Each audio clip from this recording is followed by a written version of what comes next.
times where I'm pouring so much into motherhood that I'm starting to feel depleted. I'm starting to feel exhausted. I'm starting to feel drained. I'm starting to feel like this is never going to end type of feeling. And most times when we pour so much into motherhood, we, as our own person, can get lost in it. And I have done this numerous times. Anxious, depressed, empty, lonely. Like, I think there are some points in motherhood where we all kind of get to that point. I had to fix my crazy hair. Like, how did we get here so quickly? Like, it happened so fast that now it's just like, oh my goodness, like you lose bits and pieces of who you are as a person, not as a mother, not as a wife, not as a career-driven woman, not as your job, all those things, but just who you are as a person. Like, we lose bits and pieces, especially in motherhood, when we are dealing with pouring into somebody like every day and every moment that we have, and we have no time for ourselves. Our motherhood starts to change the energy and how we speak to people, how we speak to our children, and how we parent them. Like, it starts to shift, right? Because we're no longer in that joy state. We're in a survival state where on our plate that we struggle with. I'm depleted, I'm tired, I'm grouchy, I'm irritable. Like, let's just get the day done with. Like, let's just get this done with, and the laundry and the dishes and just all the to-do lists that we have. Here comes the self-sabotage. Like, I don't want to do this anymore. It's like a never-ending cycle that we're doing to ourselves. Like, owning that responsibility, owning that, like, we are doing it to ourselves. The experiences that are surrounding us, that we're experiencing through, like, the depletion of motherhood, is because we are not pouring into ourselves. So yesterday I had somebody that came and did a session with me, and she just was dry. Her cup was like, there was nothing left in her cup. And I asked her about, like, self-care and what does that look like for her, and she was very, like, I had to take baby steps with her. Like, she was like, I go and get my hair done. I just got my lashes done. And, like, that's, like, just the beginning of what we think self-care is. And so I had to break it down for her. This is the hard part, right? When we are so flustered and so consumed in our mind because we're so mentally exhausted that we have nothing more to give. Like, we can't even think about what we need for our own self because we have just been surviving, right? Just get those moments right there where that is like a hey, like, we need to start taking care of ourselves. And when you get so far into that pouring into others that you neglect yourself, it becomes things done with, the kids are fed, they're okay, but, like, at the end of the night you reflect back and you're just like, shit, I don't want to be like that. Like, I didn't like how I lashed out on this child. Like, I want to do better and I need to do better. It's like, though it's hard to even think about what you need as your own person, as you. Like, what do I need? So this is where I came in and I held space for her. And we started with, like, really basic things. So we built her a toolbox. And I have used this for myself. I have helped many women create this toolbox for themselves. And we literally to, like, pivot.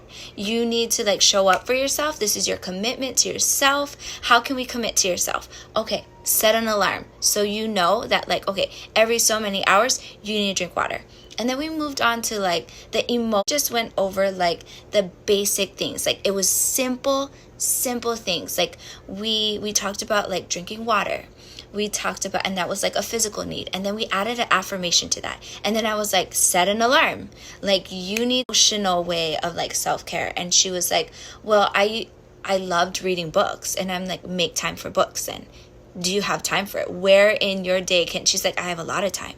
I'm like, perfect. And then I was like, okay, well, spiritual wise, like, what do you believe in? Like, what's your spirituality? She's like, I loved reading the Bible and waking up and, like, just having my Bible time. And I'm like, okay, let's do more of that. Like, give me an affirmation for that. What's your affirmation for that? So she began to, like, start pouring back into herself very slowly. Like, these are baby steps. When you are like so mentally depleted and exhausted in motherhood, we got to take baby steps. We have to like go back to the beginning and just really slowly pour back into ourselves. Like, we can't like just dump everything. That's too overwhelming, because our brain is on overload, because we're overwhelmed, we're exhausted, and we keep giving and we're not giving to ourselves. So we created this toolbox for her, and by the time she left, she was like, I can do this. Like, super empowered, completely different person than she was when she walked in here. And experiencing this with her was very motivating, very motivating. And when we get so stuck and consumed in motherhood, where it's not even joy anymore, because motherhood should be joy. It should be joy. And if we lose that joy, this is something that I want to share with you mamas who are struggling on finding the joy in motherhood. Like, yes, there are a million different ways to mother. A million. There's not only one way.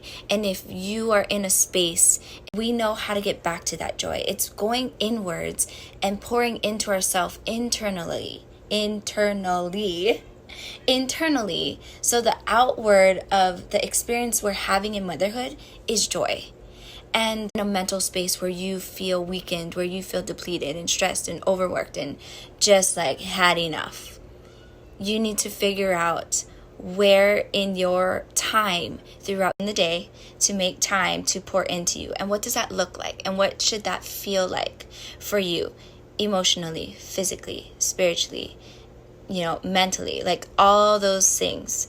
How can you pour into that throughout your day where you are giving too much, and reevaluating where you can make the time? Everybody has the same hours, minutes for yourself, not as a mother, not as your career, not as being in a relationship or a wife or a spouse. What can you do to pour back into you? And we lose our identity in motherhood super quickly. So when we can find our identity, when we can empower her to come back, your motherhood will change. You will find more joy. You will find more clarity. You'll be like, no, I got this. I can make time for myself. I can make time for pouring into my kids.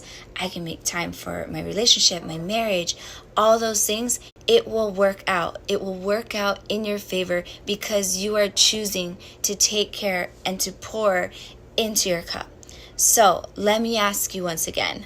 And you don't have to message me back. I mean, you can, because I'll respond and hold that. This is also a journey about motherhood. This is also a journey about reevaluating your situation so you can get rid of the things that don't serve you, that are not working for you. Like, honor that, acknowledge that, let it go, and move forward. I want you to ask yourself, what does your cup look like right now? Is it dry? Is it depleted? And what can you do to make the steps to start pouring back into your cup? What does that look like? What would that feel like? And honor that. Like, this is your journey.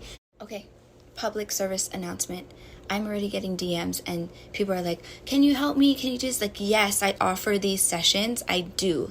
DM me and I can tell you, if you need a self-care, something to fall back on, your roadmap, your journey of what that looks like when you fall off of the self-care bandwagon, and what that looks for you, because everyone's different.